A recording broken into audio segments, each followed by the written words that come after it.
know, today, I just woke up and I said, instead of waiting on a good day,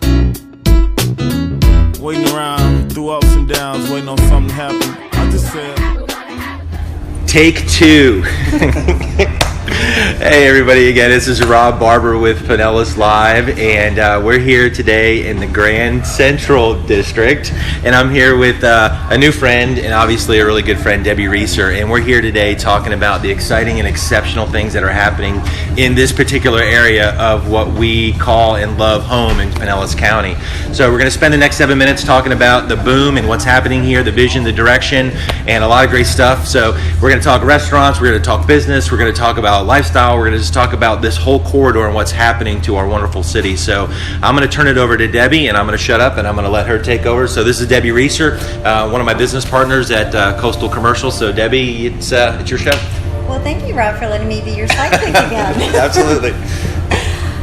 So Jeff Danner is a former councilman, and he's actually the immediate past president of the Grand Central District. So I thought he'd be a really good person to talk about this up-and-coming, booming district that people should come down and visit. And I've been involved in a couple of recent transactions and selling buildings here. I just happen to love this district. I love the Central Avenue corridor, as does Jeff.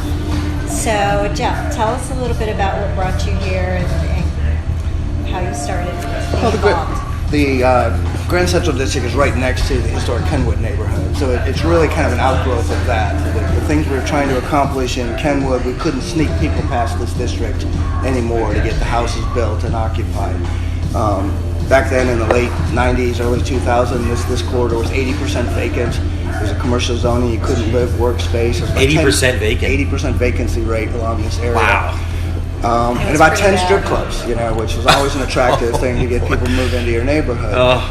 So it was really just Kenwood coming over and saying, we're going to take over this neighborhood again. We started holding our meetings here, convinced a realtor to move his office here and start working the area and getting people to invest in this area and make it a great part of this community that surrounds it.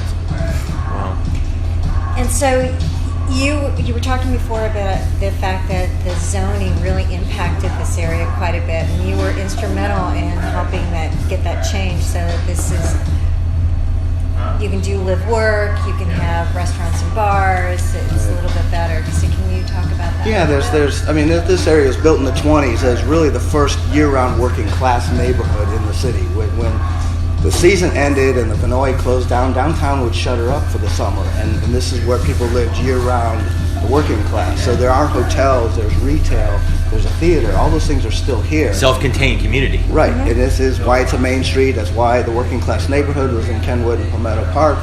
But that was zoned out in the 70s to just a commercial corridor. There's these beautiful upstairs apartments with 10-foot ceilings and fireplaces that you weren't allowed to live in. So changing that zoning really changed the dynamic and started getting people to live, work, invest in this area, giving those options. Well, and you just mentioned the Main Street. So I think a lot of people don't understand what that program is, and because the Edge is involved in it, Grand Central, and it's trying to bring back vitality in these areas. It does. It's a statewide program. We have three. It's the Edge, Grand Central, and the Deuces to our south. We all kind of converge right here. And it really just recognizes that Main Street, just by the title, what an old Main Street used to be: a live workspace, community space, a walkable community, local shops, things like that. Just a program that you follow, and some assistance from the state on consulting, ideas, and programs that we can follow. And is there also financial assistance with that for some programs, like the street that's being redone, that they're making a lot of noise out there? Not directly. I mean, they send, again, more technical support, and because we're a Main Street district, the city funds our executive directors and works with us on our events and coordinates workshops and things like that we do for the district. Now, for the people that are watching that may have not been into the Central District in quite a while or see what's going on, I mean, one of the things that you had mentioned to me when we were talking earlier is there's over 30 restaurants within walking distance right here. I mean, I don't know if you guys know that there's 30 restaurants within walking distance of here. So if you haven't been here, you got to check this out. But anyway, how does that happen? Yeah, it's really, again, we did a plan, again, 16 years ago now, again, to change the zoning and allow that so that it could happen. And at the time, there was one bar and one restaurant in the district. One of the things that we didn't know, for some reason, back when this area was built, there's 14 gas stations in 16 blocks. This was Gasoline Alley. We had no idea what you do with those buildings. We thought they would get bulldozed and redeveloped. 8 of those gas stations are now restaurants. People have decided that outdoor dining is something that works in Florida. Cool roll-up doors and whatnot, The Dog Bar, Casita Taqueria, Queens Head, the Taco Bus, Engine Rose, all those places were gas stations at one time. So we're kind of the Gasoline Alley to Restaurant Road district that now you can sit outside. And again, like I say, aside from those, there's 30 restaurants and bars now that are all within walking distance of each other. And they're all local. They're really cool and funky little spots. And, there's all you don't different see food. the franchises, the chains. You come to Grand Central, figure out what to do when you get here. There's every kind of food, every kind of entertainment. And then the shops, the galleries, the art studios, the professional districts. We've got 26 law offices in the district. It's actually our #1 category. Oh, wow. But we don't get noticed as the legal district, but there is a whole professional corridor here with office space that can help with the district as well. So you can get legal advice and a taco Exactly. right next door to each other. And a beer.